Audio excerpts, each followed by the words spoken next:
Na festa do trabalho. Do meu marido colocaram na mesa que sou a senhora chata e interesseira. Eu me virei e sussurrei nos ouvidos do dono da empresa. Olhe suas ações. Dias depois, meu marido veio chorando até mim. O som da risada deles ecoou pelo salão. Um som agudo e cruel que parecia perfurar meus ouvidos e se alojar diretamente no meu coração. Parada ali, no meio da festa de fim de ano da empresa, eu me senti nua, exposta sob as luzes coloridas que piscavam e a música animada que, de repente, soava como uma marcha fúnebre. Na minha frente, a mesa elegantemente arrumada para os funcionários de destaque. Havia um lugar com uma placa de metal gravada com o nome Fernando. Ao lado, onde eu deveria me sentar, um pedaço de papelão dobrado, com uma escrita grosseira em caneta preta, dizia: Senhora chata e interesseira. O riso mais alto vinha de Magda, a chefe do meu marido. Ela não fazia questão de disfarçar, com a cabeça jogada para trás e uma mão no peito, como se tivesse ouvido a piada mais engraçada do mundo. Alguns colegas de Fernando a acompanhavam, alguns com sorrisos constrangidos, outros com puro deboche. E Fernando, meu Fernando, o homem com quem eu dividia a vida e os sonhos, estava ali, parado, pálido, com os ombros encolhidos. Ele não ria, mas também não dizia uma única palavra em minha defesa. O seu silêncio era a pior das traições, um grito mudo que confirmava cada letra daquela placa humilhante. Como eu cheguei até aqui? A pergunta martelava na minha cabeça, enquanto o calor subia pelo meu pescoço e minhas mãos começavam a tremer. Como o amor da minha vida se transformou nesse estranho que assistia à minha humilhação sem mover um músculo? Nossa história não começou assim. Longe disso. Eu e Fernando nos conhecemos na infância. Crescemos juntos, nossos sonhos se entrelaçando como as raízes de duas árvores antigas. Ele era meu porto seguro, e eu o dele. Quando chegou a hora da faculdade, nossas escolhas pareceram um encaixe perfeito para o futuro que planejávamos. Ele foi para a administração, eu para a análise de empresas. O plano era claro como água. Um dia, teríamos nosso próprio negócio, uma consultoria onde ele administraria e eu analisaria o mercado, encontrando as melhores oportunidades. Éramos um time. Apoiamos um ao outro incondicionalmente. Eu passei noites em claro ajudando-o com trabalhos complexos, e ele era o primeiro a ler meus relatórios e a me dar confiança, dizendo que minha capacidade de ver o que os outros não viam era um dom. Quando nos casamos, parecia que estávamos apenas oficializando uma parceria que já existia desde sempre. Os primeiros anos foram de luta, mas de uma luta feliz, cheia de planos e cumplicidade. Então, tudo mudou. Há cerca de um ano, Fernando conseguiu um emprego em uma grande empresa do setor de tecnologia. No começo, eu comemorei com ele. Era uma oportunidade incrível, um salário melhor, um cargo de gerência. Mas a cada dia que passava, eu sentia que ele se afastava um pouco mais de mim. Ele chegava mais tarde, sempre cansado, mas um cansaço diferente, elétrico, como se a adrenalina do novo trabalho o consumisse por completo. Nossas conversas sobre o futuro, sobre nossa empresa, foram se tornando mais raras, substituídas por monólogos dele sobre metas, projetos e principalmente sobre sua chefe, Magda. Magda é incrível, Lara. Ela é uma visionária, ele dizia, com um brilho nos olhos que antes era reservado para mim. Eu tentava me alegrar por ele, mas uma ponta de insegurança começou a me cutucar. Ele estava diferente, mais frio, e parecia me olhar com uma certa impaciência, como se meus sonhos tivessem se tornado pequenos demais perto do mundo corporativo grandioso em que ele vivia agora. A distância entre nós se tornou um abismo quando um dia ele chegou em casa com uma proposta. Lara, a empresa está precisando de um analista de mercado para um projeto rápido, coisa de 2 semanas. Eles precisam de um relatório urgente sobre um novo setor que querem explorar. Falei de você para a Magda. Você topa? Meu coração acelerou. Seria uma chance de mostrar meu valor, de trabalhar perto dele, de talvez reavivar aquela chama de parceria que sentíamos antes. Claro, Fernando, vai ser ótimo, respondi, com um entusiasmo que eu não sentia há meses. Na segunda-feira seguinte, lá estava eu. O escritório era moderno, imponente. As pessoas andavam apressadas, falando em jargões que eu entendia, mas que pareciam criar uma barreira entre eles e o resto do mundo. Fernando me apresentou a Magda. Ela era uma mulher elegante, com um olhar afiado e um sorriso que não chegava aos olhos. Quando ela apertou minha mão, seu olhar me varreu de cima a baixo, demorando-se um pouco mais do que o necessário. Era um olhar avaliador, frio, como se eu fosse uma concorrente em um jogo que eu nem sabia que estava jogando. Tentei ignorar a sensação ruim, focando no trabalho. Durante os dias que passei lá, mergulhei nos números. Era o que eu amava fazer. Analisei planilhas, estudei gráficos, cruzei dados. Em meio à minha pesquisa, descobri algo interessante. O dono da empresa, um senhor já de idade e bastante discreto, era um grande amigo do meu falecido pai. Uma ponta de esperança se acendeu em mim. Talvez eu pudesse encontrá-lo, me apresentar, criar uma conexão. Mas ele estava viajando e não tive a oportunidade. Entreguei meu relatório no prazo. Foi um trabalho sólido, detalhado. Fernando me elogiou, mas de um jeito distante, protocolar. Bom trabalho, Lara. Magda gostou. E foi isso. Nenhuma celebração, nenhum "eu sabia que você era a melhor". Voltei para casa sentindo um vazio ainda maior do que antes. E agora, aqui estava eu, na festa da empresa. O resultado final daquela distância, daquela frieza, materializado em um pedaço de papelão.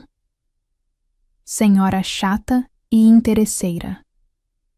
O apelido que, no fundo da minha alma, eu sabia que só poderia ter vindo de uma pessoa. A única pessoa que tinha o poder de me destruir com palavras e com o silêncio. Meu próprio marido. Meu trabalho temporário na empresa terminou, e com ele, a última fagulha de esperança que eu tinha de me reconectar com Fernando através da nossa antiga paixão em comum. Voltei para nossa casa, para minha rotina de buscar clientes e desenvolver meus próprios projetos de análise de mercado. Mas o ambiente estava diferente. O ar, antes carregado de sonhos compartilhados, agora era pesado e frio.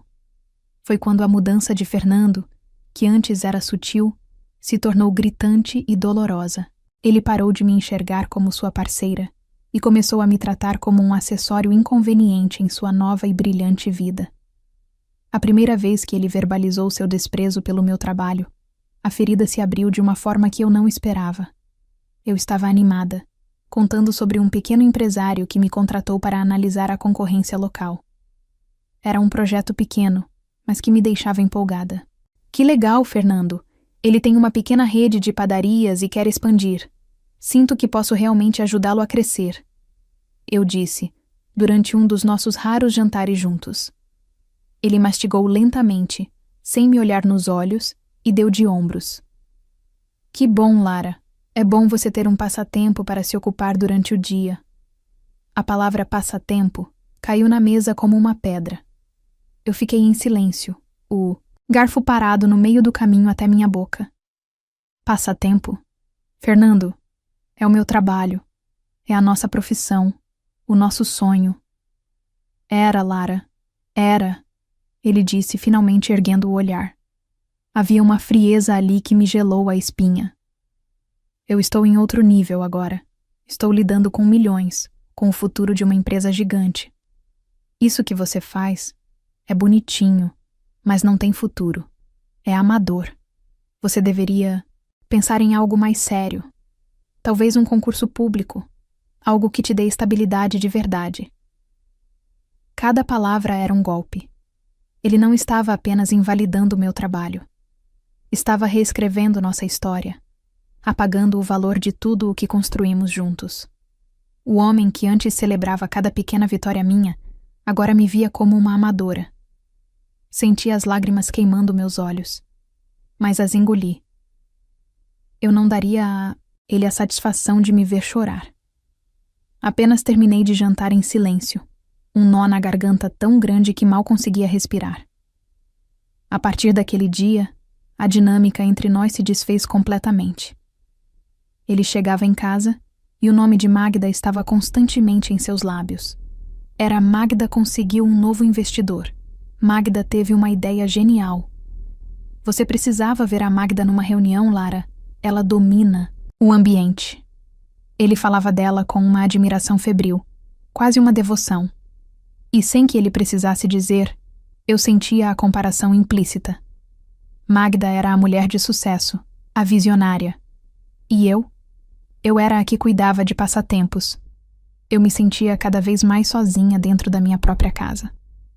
Tentava iniciar conversas, perguntar sobre o dia dele, mas as respostas eram curtas, monossilábicas.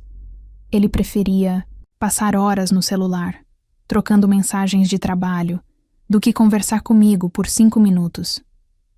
Eu me sentia menosprezada, invisível, como se minha presença fosse apenas um detalhe irritante na paisagem.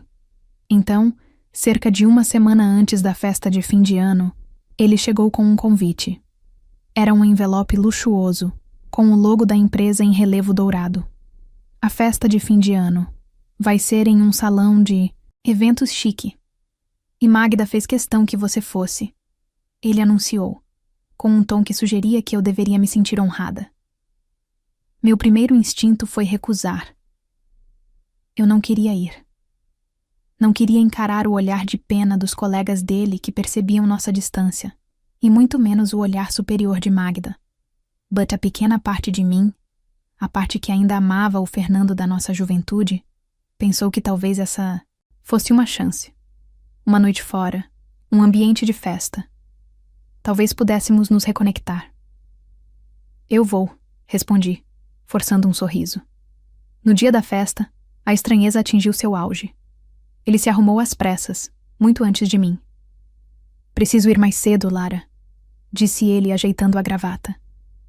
Magda me pediu para ajudar com alguns detalhes da organização, recepcionar um pessoal importante que chega. Antes. A desculpa soou fraca, mas eu estava cansada demais para discutir. Apenas assenti. Tudo bem. Eu vou mais tarde, então. Nos encontramos lá. Ele saiu sem nem me dar um beijo de despedida. Fiquei sozinha no nosso quarto, olhando meu vestido estendido na cama. Por um momento, pensei em tirar tudo e ficar em casa. Mas o orgulho, ou talvez a teimosia, falou mais alto. Eu iria àquela festa. Eu não ia me esconder. 1 hora depois, eu desci do carro de aplicativo em frente ao salão. A música já era audível do lado de fora. Respirei fundo, ajeitei o vestido e entrei, tentando projetar uma confiança que eu não sentia. O lugar era deslumbrante, cheio de gente elegante, rindo e conversando. Procurei por Fernando no meio da multidão, mas não o encontrei. Foi então que uma das assistentes de Magda me viu.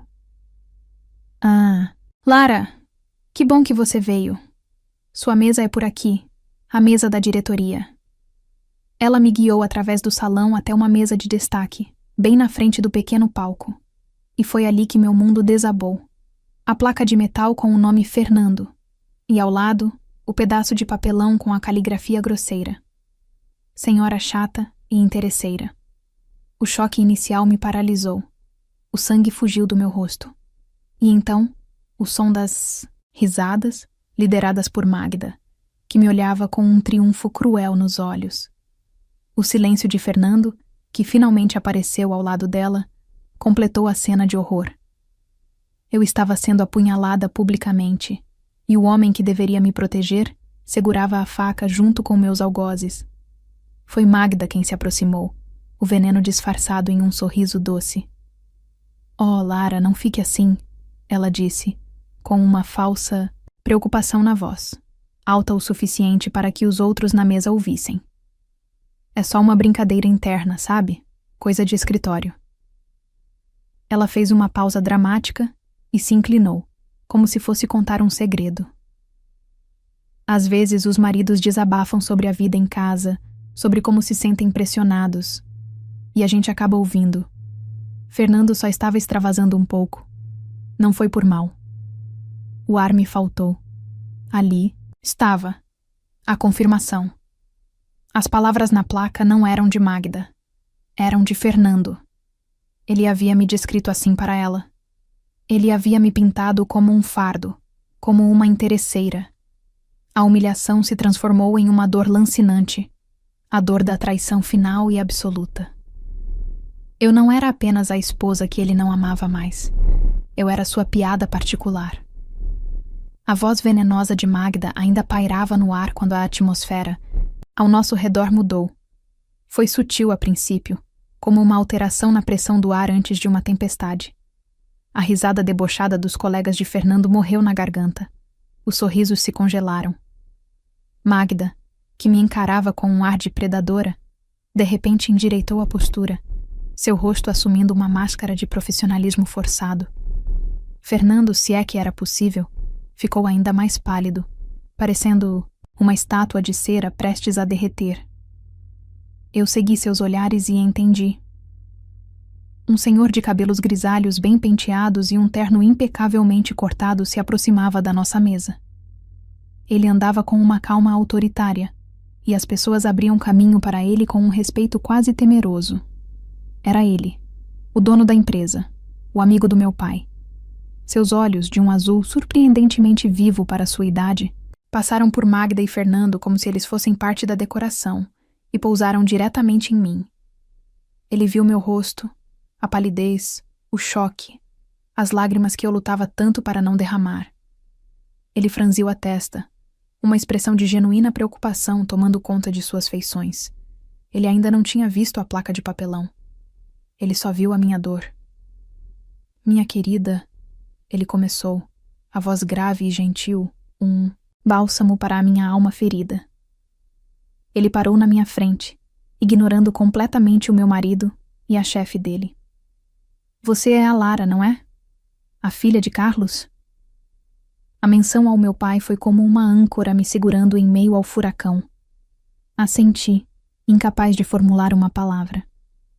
Eu soube que você esteve conosco por alguns dias. Que pena que nossas agendas não coincidiram. Eu teria adorado recebê-la. Pessoalmente, disse ele. Só então seu olhar desceu para a mesa e viu o pedaço de papelão grotesco ao lado da louça fina. Por um segundo, seu rosto se fechou. Ele não disse nada, mas um calafrio percorreu a espinha de todos na mesa. Com um gesto sutil, ele me tocou no braço. Venha, vamos conversar um pouco em um lugar mais calmo. Você não parece bem.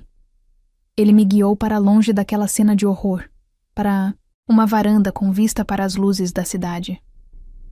O alívio de escapar daqueles olhares foi imenso. Ele me ofereceu uma cadeira e se sentou em outra, me observando com uma bondade paternal. Seu pai, ele disse, quebrando o silêncio. Era o homem mais íntegro que eu já conheci. Um amigo leal e um profissional brilhante. Lembro-me de quando você nasceu. Ele estava radiante.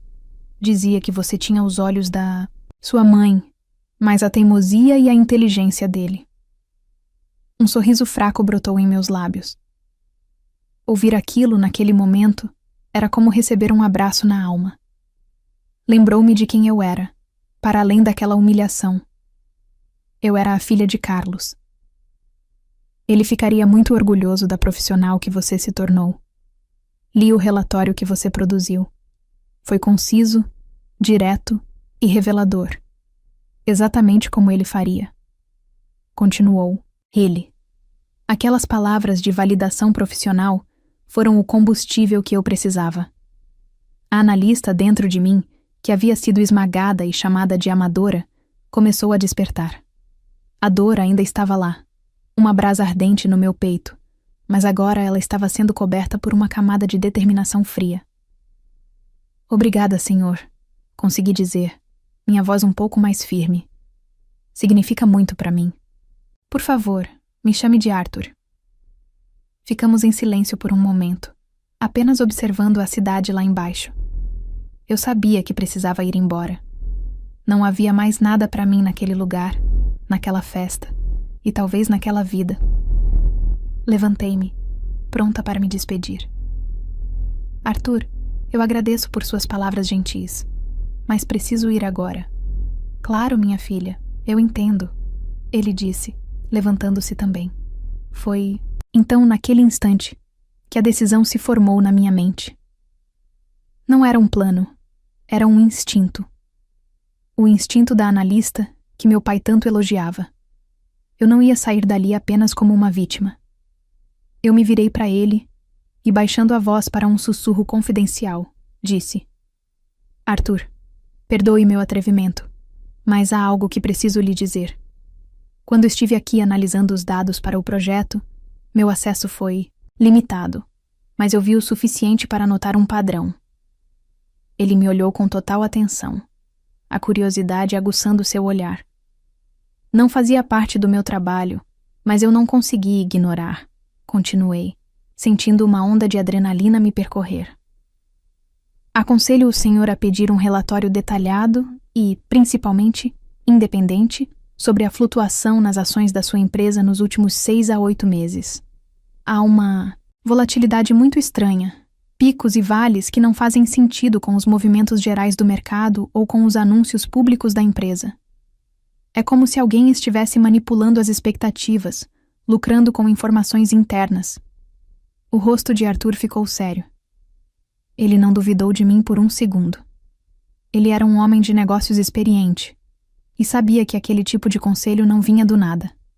Ele via em mim a filha do amigo, mas também via uma profissional competente que estava lhe entregando uma informação valiosíssima. Ele assentiu lentamente. Lara, eu agradeço. Levarei seu conselho muito a sério e farei isso amanhã mesmo. Ele fez uma pausa, me estudando. Mas antes de você ir, tenho uma contraproposta. Não quero que você vá embora esta noite. Ao ver meu alarme, ele rapidamente acrescentou: Não para a festa. Quero que aceite um trabalho, não um relatóriozinho de 2 semanas. Quero que você conduza uma análise completa para mim. Uma análise de mercado, de performance interna, de tudo. Você se reportará diretamente a mim. Terá acesso irrestrito a todos os dados que precisar. Considere-se contratada a partir de agora, se aceitar. Meu coração batia descompassado. Há 10 minutos eu era a senhora chata e interesseira, uma piada em uma mesa de festa. Agora, eu estava recebendo a oferta de um cargo de confiança e poder, uma chance não apenas de mostrar meu valor, mas de descobrir a verdade. A humilhação que senti deu lugar a uma clareza gelada. Era a minha virada de jogo. Eu aceito, respondi, minha voz soando mais forte do que eu me sentia. Será uma honra, Arthur. Ótimo. Minha assistente entrará em contato com você amanhã de manhã com todos os detalhes. Agora vá para casa e descanse. Eu me virei e caminhei em direção à saída. Não olhei para trás, não procurei por Fernando. Eu sabia que ele e Magda tinham visto minha conversa com Arthur. Eu podia sentir os olhos deles queimando nas minhas costas. Mas pela primeira vez em muito tempo, eu não me importava. Eu não era mais a esposa, humilhada. Eu era a analista, e o meu trabalho estava apenas começando. Eu não voltei para casa naquela noite. Não conseguiria. A imagem daquele apartamento, que um dia foi nosso ninho de amor e sonhos, agora estava manchada pela traição. Cada objeto, cada canto, me lembraria do rosto pálido de Fernando e de sua covardia. Ao sair da festa, com a oferta de Arthur ecoando em minha mente como um sino de liberdade, liguei para a única pessoa em quem eu confiava cegamente, minha melhor amiga.